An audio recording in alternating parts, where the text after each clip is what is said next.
The story of Taylor Swift, from a small-town dreamer to a global superstar.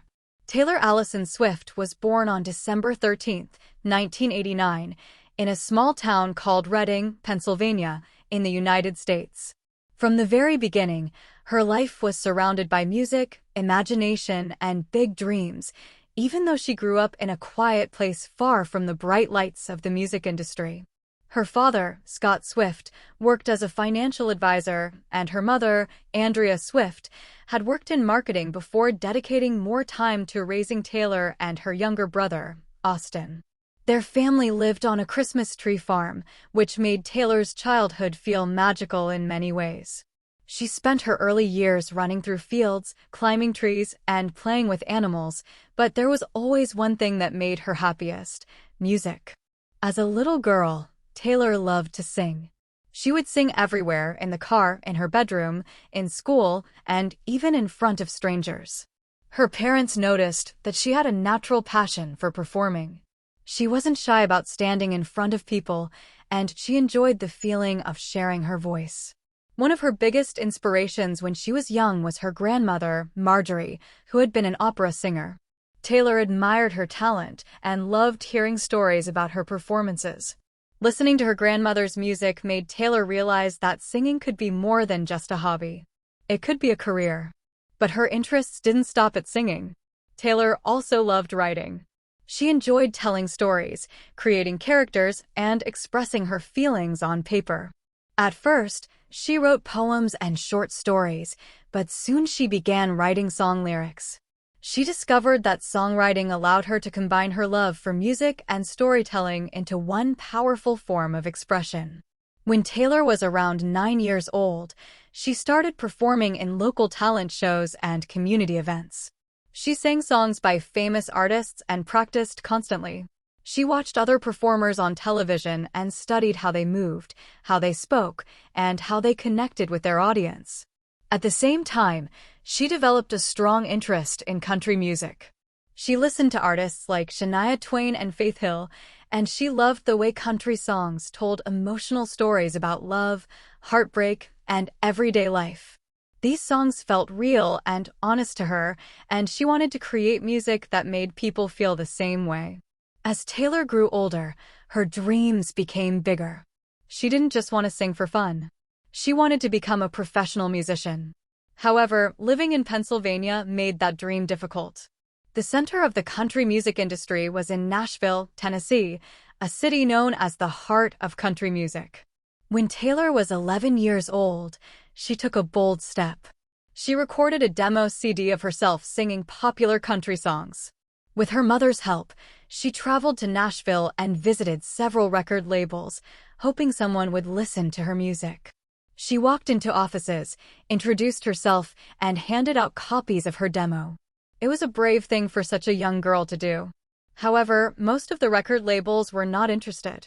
They told her she was too young or that they already had enough artists. For many people, this kind of rejection would have been discouraging. But Taylor refused to give up. Instead, she decided to work even harder. When she was 12 years old, something important happened. A computer repairman named Ronnie Kramer came to her house to fix a problem. While he was there, Taylor asked him to teach her how to play guitar. He showed her a few basic chords, and from that moment, her musical journey changed forever. Taylor practiced guitar every day. She wrote songs constantly, filling notebooks with lyrics about her feelings, her friendships, and her experiences. One of the first songs she wrote on guitar was called Lucky You. It wasn't perfect, but it showed her determination. Seeing her dedication, Taylor's parents made a big decision.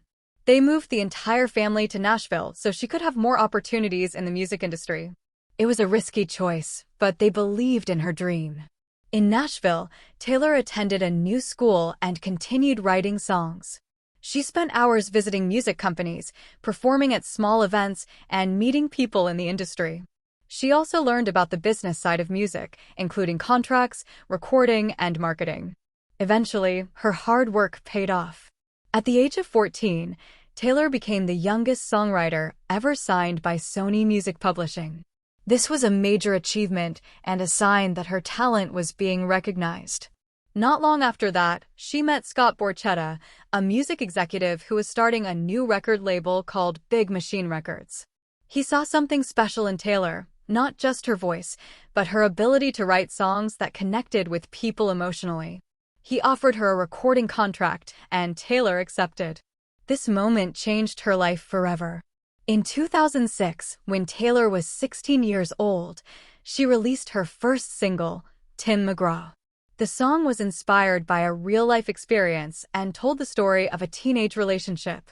It became popular on country radio and introduced her to a national audience. Soon after, she released her first album, called Taylor Swift.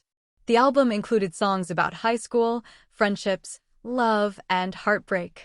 Many teenagers related to her lyrics because they felt honest and personal. Songs like Teardrops on My Guitar and Our Song became big hits.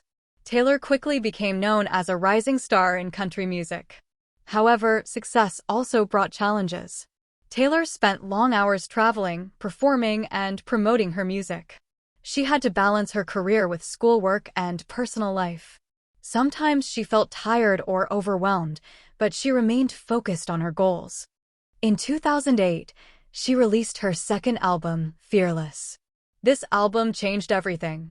Fearless included songs like Love Story and You Belong With Me, which became global hits. The album sold millions of copies and made Taylor one of the most popular young artists in the world. Her music videos played on television, her songs played on the radio, and her concerts attracted thousands of fans. In 2010, Taylor achieved another milestone. She won 4 Grammy Awards, including Album of the Year for Fearless. At the time, she was the youngest artist ever to receive that honor. Winning such a major award at a young age was exciting, but it also increased the pressure on her. People expected her to continue producing successful music, and critics watched her closely. Instead of slowing down, Taylor continued evolving as an artist. In 2012, she released the album Red, which showed a new side of her musical style. The songs blended country and pop sounds, and the lyrics explored more complex emotions. One of the most famous songs from that album was We Are Never Ever Getting Back Together. It became her first #1 song on the Billboard Hot 100 chart. 2 years later, in 2014, Taylor made one of the biggest decisions of her career. She left country music and fully transitioned into pop music. Her album 1989 was inspired by the sounds of the 1980s and featured songs like Shake It Off, Blank Space, and Style. The album was a massive success and won another Grammy Award for Album of the Year. This made Taylor the first woman to win Album of the Year twice as a lead artist. Despite her success, Taylor faced criticism and public attention. Being famous meant that people constantly talked about her personal life, relationships, and choices. Sometimes rumors spread online, and negative comments appeared on social media. These experiences were difficult, but Taylor learned to stay strong and focus on her music. In 2017, she released the album Reputation, which reflected her feelings about public criticism and personal growth. The album had a darker style and included songs about resilience and self-confidence. Then, in 2019, she released Lover, an album filled with colorful visuals and romantic themes. It showed a softer, more joyful side of her personality. But one of the most important moments in her career happened in 2020. During the global pandemic, when many people were staying at home, Taylor surprised the world by releasing a new album called Folklore. The music had a calm, storytelling style and explored fictional characters and emotional stories. Just a few months later, she released another album, Evermore, continuing the same storytelling style. Both albums received critical praise and showed her ability to reinvent herself as an artist. Around the same time, Taylor made a bold decision about her music. She announced that she would re-record her early albums to gain ownership of her songs. This project became known as Taylor's version. Re-recording her music required patience, effort, and dedication, but it also inspired many artists to take control of their creative work. In 2023, Taylor launched the Eras Tour, one of the biggest concert tours in history. The tour celebrated every stage of her career, from her country beginnings to her pop success. Fans traveled from different countries to attend her concerts, and tickets sold out quickly. The shows included elaborate costumes, impressive stage designs, and performances of songs from every album. The Eras Tour became more than just a concert series. It became a cultural event that brought people together through music. Throughout her journey, Taylor Swift has shown that success doesn't happen overnight. It requires hard work, creativity, and resilience. She started as a young girl with a guitar and a dream, living on a Christmas tree farm. Today, she is one of the most influential musicians in the world. But perhaps the most inspiring part of her story is not her fame or her awards. It is her determination. She faced rejection, criticism, and challenges, yet she continued writing songs, performing, and believing in herself. Her story reminds us that dreams can grow into reality when we combine passion with persistence. And even after achieving global success, Taylor continues to create new music, tell new stories, and connect with millions of fans around the world. Because for her, music has never been just a career. It has always been her voice.